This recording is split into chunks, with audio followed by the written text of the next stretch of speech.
नमस्कार। आज की इस चर्चा में आपका स्वागत है। हमारे पास एक बहुत ही दिलचस्प दस्तावेज है। ये स्पाइजेलिया नाम की एक चीज़ के बारे में है, जिसे पिंक रूट भी कहते हैं।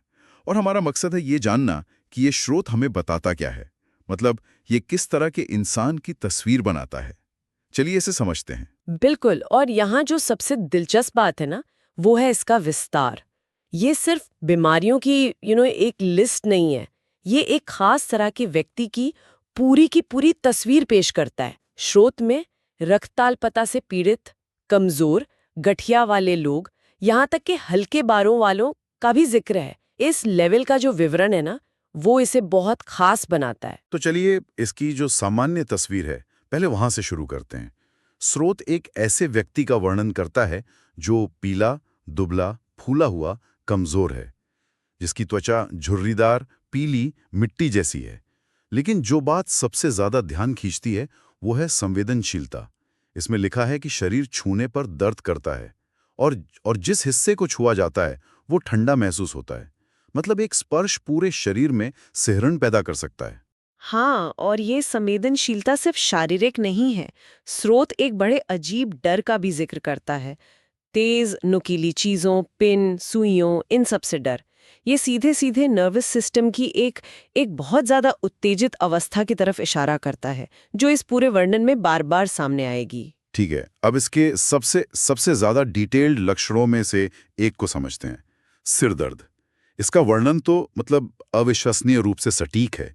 ये समय समय पर होता है।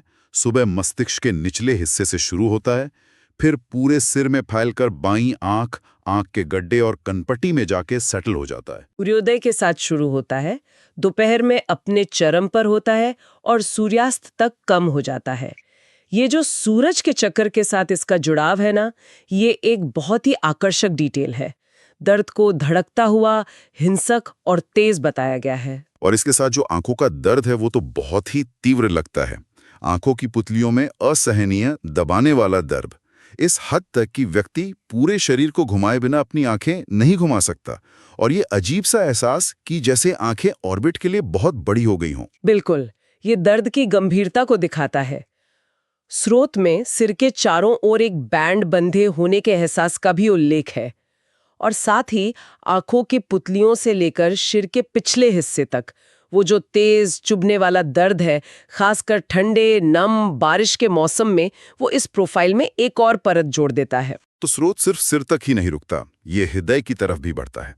इसमें हृदय के आम वाती रोग और एन्यूरिज्म का भी जिक्र है। लेकिन दिल की धड़कन का जो वर्णन है वो सच में चौंकाने वाला है। हाँ, वो कहता है कि धड़कन हिंसक, दिखाई देने वाली और सुनाई देने वाली होती है। जरा सोचिए कि दिल की धड़कन इतनी तेज हो कि आप उसे देख भी सकें और सुन भी सकें, और ये जरा सी हरकत से या आगे झुकने से भी शुरू हो जाती है। और छाती का दर्द भी उतना ही खास है। सुई की तरह चुभने वाला दर्द जो नब्ज के साथ साथ होता है। मतलब दर्द सचमुच दिल की धड़कन के साथ ताल मिलाता है। और ये भी हरकत करने और ठंडे गीले मौसम में बढ़ जाता है। यहाँ एक पैटर्न पे ध्यान देना बहुत जरूरी है।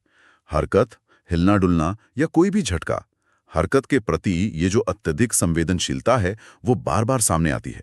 चाहे वो एक गलत कदम से सिरदर्द का बढ़ना हो या किसी भी हरकत से छाती में दर्द होना। कुछ और भी डिटेल्स हैं जिन्हें नजरअंदाज नहीं किया जा सकता, जैसे कि दांत का दर्द। ये तंबाकू पीने से होता है, लेकिन ये सिर्फ लेटने पर और खाते समय ही बेहतर होता है। और सिर्फ इसके बारे में सोचने भर से ये वापस आ सकता है ना अजीब? बिल्कुल, ये मन और शरीर का एक बहुत शक्तिशाली संबंध दिखाता है।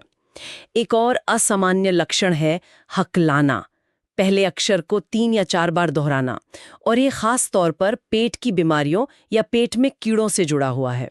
स्रोत में चेहरे के बाईं ओर होने वाले दर्द का भी जिक्र है, जो सिरदर्द की तरह ही सूरज के चक्र का पालन करता है। और मलाशय से संबंधित असहनीय और भयानक दर्द का भी एक संदर्भ है। यहाँ जो भाषा इस्तेमाल की गई वो बहुत प्रभावशाली है। सही बात है। तो इन सब का मतलब क्या है? स्रोत उन फैक्टर्स का सारांश देता है जो चीजों को बदतर या बेहतर बनाते हैं। एग्रीवेशन यानी लक्षणों को बढ़ाने वाली चीजों की लिस्ट देखिए जरा। हाँ, और ये उन सभी संवेदनशीलताओं की लिस्ट है जिनकी हम अभी चर्चा कर चुके हैं। हरकत, शोर, स्पर्श, आंखों को घुमाना और किसी भी तरह का हिलना डुलना या झटका, ये एक अत्यंत नाजुक, बहुत ही अति संवेदनशील अवस्था की छवि को मजबूत करता है। लेकिन एक चीज है जो मदद करती है, एमिलियोरेशन यानी सुधार। स्रोत कहता है कि सिर को ऊंचा रखकर दाईं ओर लेटने से लक्षणों में सुधार होता है।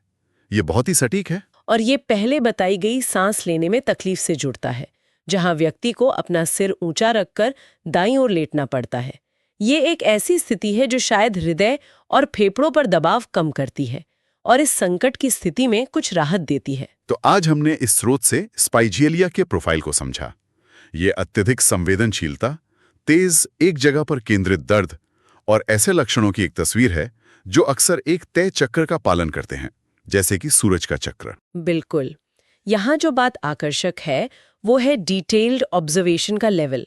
ये सिर्फ सिरदर्द नहीं है, बल्कि एक बहुत ही खास तरह का सिरदर्द है।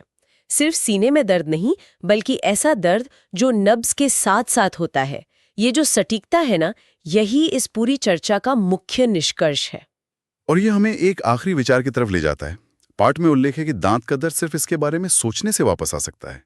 ये हमारे मन और शारीरिक लक्षणों के बीच के रिश्ते पर एक सवाल खड़ा करता है ना। दर्द को सिर्फ महसूस करने में ही नहीं, बल्कि उसे असल में शुरू करने में हमारा मन कितना शक्तिशाली है, ये सोचने वाली बात है।